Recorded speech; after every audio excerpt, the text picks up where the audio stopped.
والصلاة والسلام على من لا نبي بعده. الخوارج کلاب النار.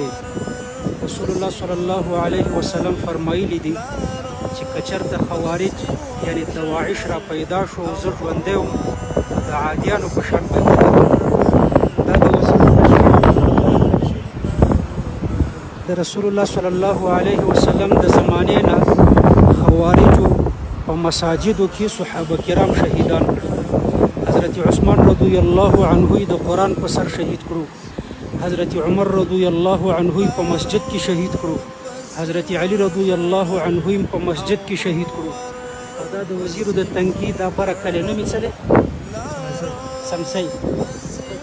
تنګي د سمسي کلی دی او دې کې مسجد دی. په دې مسجد کې خوارجو ټول اهل حدیثو داعشیانو په دې مسجد کې بمونه ایښي مسلمانانو ته. او بیا په ابو یوسف چې یو لوی ولی الله مجاهد او په هغه باندې د مسجد سره انفجار شو. هغه عالم هم پکې شهید شو مجاهد او مسجد هم راچپه کړو. د دواعشو تاریخ دا دی چې دوی د جماعت دشمنی کوي، د عالم دشمنی کوي او د قرآن دشمنی کوي. حضرت عمر رضی الله عنه مسجد کې شهید کړی و. حضرت عثمان د قرآن د پاسه شهید کړی و. حضرت علی رضی الله عنه په مسجد کې شهید کړی و. او په دې مسجد کې هم بمونه ایښي وو. دا د وزیرو تنګی څمڅی کلی دی.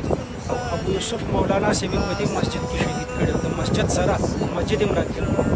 او دلته مخکې داعشیانو د قرآن پورې بمونه تړلي وو او بیا یې په ګنده ځای کې غورځولي وو. کله چې یو مجاهد ورغلو او قرآن یې راوچت کړو نو د قرآن سره په هغې مجاهد باندې بم انفجار وو. دا ورونه د دې کلي دي او دا به هم تاسو ته ووایي چې په دې مسجد کې وکټوري اهل حدیثو بمونه ایښي وو. کله چې مسجد ته بمونه ته راشي کړی